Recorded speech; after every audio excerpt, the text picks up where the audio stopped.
La Congregación de Jesús y María celebra cada 2 de septiembre la memoria de los beatos mártires eudistas, los padres Luis Francisco Hebert, Francisco Lefranc y Pedro Potier. Con ocasión de esta memoria, ahora escucharemos unas palabras del padre Álvaro Torres. Él nos ofrece una semblanza del contexto histórico de la Iglesia de Francia del siglo XVIII y nos enseña a comprender, dentro de ese contexto histórico, el significado de fe del martirio de nuestros hermanos eudistas. Aquí en Valmaría, mañana, celebraremos la Eucaristía. Será transmitida por las redes sociales de la provincia eudista de Colombia a partir de las 11:30 de la mañana, hora de Colombia. Siéntanse todos cordialmente invitados.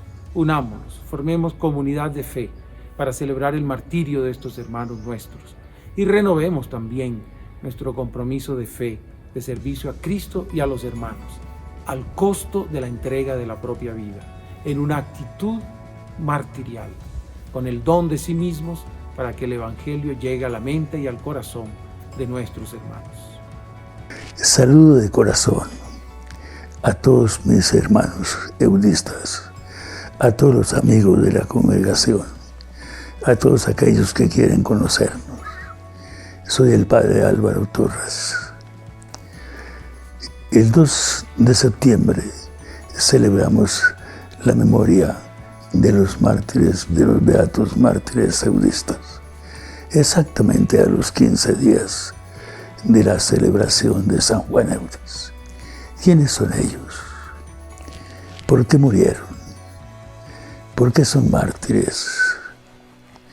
Tenemos que remontarnos al siglo XVIII, al año de 1792, en Francia. ¿Qué había pasado? Había habido desde un poco antes toda una revolución. Se pretendía darle un carácter nuevo al gobierno que tenía el país. Era una monarquía. Fungía como rey Luis XVI, un hombre bueno, pero débil. Había sucedido a unos cuantos Luises famosos, como Luis XIV, como Luis XIII, que marcaron la historia de Francia. Pero a finales del siglo XVIII empezaron a manifestarse algunas circunstancias nuevas en la sociedad francesa. Apareció la Ilustración. Antes habían aparecido los grandes críticos, Voltaire, D'Alembert, Diderot, la enciclopedia. Todo eso fue revolucionando las ideas. Llegó el momento en que todos quisieron darle una dimensión muy popular al gobierno francés. No se trató inicialmente de quitar al rey, sino de orientar su gobierno. Se estableció una Asamblea Nacional. Esa Asamblea Nacional empezó a funcionar. ¿Y por qué atacó a la Iglesia esa Asamblea? Para entenderlo tenemos que tener en cuenta que entre el gobierno, entre el Estado civil y la Iglesia existía una íntima y profunda relación. Era una Iglesia de Estado. El Estado dominaba a la Iglesia. Había lo que se llamaba el clericalismo. Igualmente se llamaba en ese momento todavía más el gallicanismo, como una forma propia de la Iglesia francesa. Los sacerdotes y los obispos eran considerados hasta cierto punto, no solo con su carácter religioso, sino con su carácter civil. Diríamos que eran funcionarios también del gobierno, todos ellos, por esa íntima relación. Y así esa revolución atacó igualmente a la Iglesia. Quiso que los sacerdotes, los obispos, adhirieran a la revolución, presentaran un juramento. La Asamblea estableció lo que se llamó la Constitución Civil del Clero. Ahí está precisamente en el título todos los factores. Una constitución nueva, obligatoria. Debían presentarla, juramentarla. Una constitución civil, o sea, en su dimensión meramente civil, que llamaríamos por oposición a lo religioso, del clero. Eso agrupaba a los obispos y a todos los sacerdotes.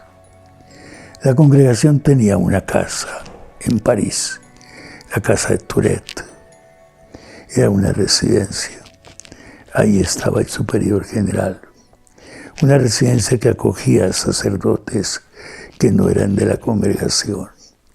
Podían llegar a ser 40 personas que podían albergar la casa. Estaban allí. Se presentó la necesidad de que todos ellos presentaran el juramento. Y entonces, ¿qué pasó? ¿Cuál fue la reacción?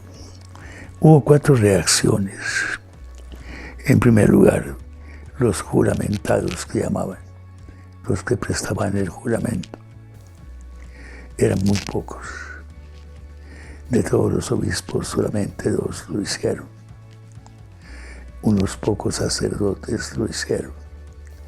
Los demás se negaron a hacerlo. Se negaron a hacerlo porque, en cierto sentido, iban contra su fe y contra su disciplina eclesiástica. Por esa razón. Y entonces entraron en contravención. La asamblea que dominaba el país, el rey hacía parte de esa asamblea, pero era un rey muy débil y aceptó todas las cosas que estaban pasando. El rey hacía parte de la asamblea misma. Entonces empezaron por atacar a todos, a los obispos, las órdenes religiosas, los movimientos de iglesia. Todos ellos fueron obligados a prestar el juramento a la Constitución Civil del Clero. El primer grupo fue los que prestaron el resto, se llamaban los juramentados. El segundo grupo fueron los desterrados. Muchos huyeron de Francia, muchos sacerdotes y obispos, sobre todo a los países vecinos, a Inglaterra de una manera especial.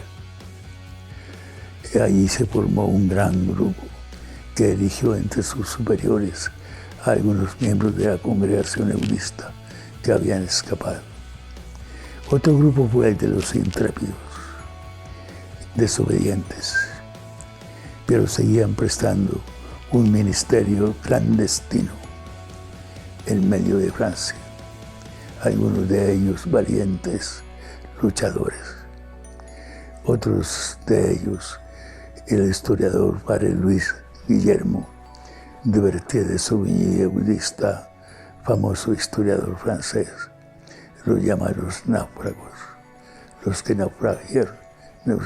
naufragaron en ese movimiento. Entre ellos están 3 eudistas de ese momento. Uno, el padre Francisco Luis Hebert, era el coadjutor del superior general. En 1782, el padre Dumont, superior general, había caído enfermo y no podía prestar su servicio. Se le nombró un coadjutor que hacía las veces de superior general. Era el verdadero superior general, pero no había sido elegido por una asamblea. Simplemente era coadjutor y nada más. El padre Hebert era muy conocido y apreciado en Francia. Era el confesor de Luis XVI, el rey. era un hombre famoso, vivía en la casa de Tourette. Allí fue apresado.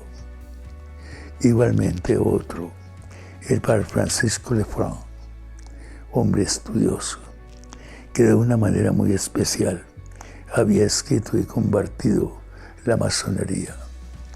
Hombre apreciado, residente igualmente en la casa de París. El padre Pedro Potier era el superior de uno de los seminarios que tenía la congregación en ese momento en Francia. En un momento dado, un momento de debilidad, prestó el juramento. El padre Pedro Potier, sin embargo, empezó a recibir ciertas manifestaciones que le hicieron caer en cuenta que había cometido un error. Sus seminaristas le negaron obediencia. Su misma madre se lo reprochó en público. Él se retractó y dejó y abandonó el juramento y volvió otra vez a la obediencia de la iglesia que resistía. Esos tres fueron encarcelados con otros muchos, como 190, en la casa de los carmelitas, de una de las casas conocidas en París, la calle Assas. Allí todavía existe ese edificio donde fueron ellos encarcelados. El 2 de septiembre de 1792, cuando ellos se prestaban para salir un poco al patio, todos los prisioneros, los esperaban en la puerta una serie de sicarios, así como los conocemos hoy en día, empeñados en hacer que ellos fueran capaces de prestar el juramento. Si no lo hacían, los mataban. Allí murieron muchos. El primero de ellos, el padre Hebert, fue el primero de ellos. Unos días antes había hecho un retiro y había dejado un escrito maravilloso en el cual se comprometía a ser fiel a la iglesia y no prestar el juramento. Fue el primero que cayó sacrificado el 2 de septiembre de 1792. El padre Lefranc era el padre Francisco, conocido igualmente. Fue cuando el que lo recibió empezó a hablarle, le dijo: no tenemos tiempo de hablar cosas, proceda. Y entonces lo mató. Y el padre Potier, que había prestado el juramento pero se había retractado, fue el tercero que murió en ese sitio. Esos son los mártires budistas. Fueron beatificados por el Papa Pío XI en 1926. Hoy en día lo celebramos, lo celebra la iglesia. Existieron otros eudistas que sufrieron mucho. En 1794 va a morir no en ese sitio, sino en Roquefort, un puerto de Francia, hacinado en un terrible hacinamiento de carácter terriblemente doloroso, en un barco con muchos sacerdotes. El padre Carlos Ancel tenía 30 años. Esos son principalmente aquellos que murieron. También fue beatificado recientemente por el Papa San Juan Pablo II. Son nuestros mártires. Recibimos su enseñanza, una enseñanza de fidelidad entera a la iglesia, de amor profundo a la iglesia. San Juan Eudéces había enseñado que hacía su congregación, su familia espiritual, sacerdotal, para servir a Cristo y a la iglesia. ¿Cuál iglesia? La iglesia católica, que los había acogido, los había hecho sacerdotes. Nos dejaron ese ejemplo grande. Hoy en día en medio de las adversidades en que vive la Iglesia, podemos retener su testimonio, encomendarnos a su oración y pedirles a ellos en nuestra oración que mantenga en todos nosotros, en la congregación y en toda la Iglesia, esa fidelidad y ese amor a todo precio. Bendigamos al Señor por su testimonio. Amén.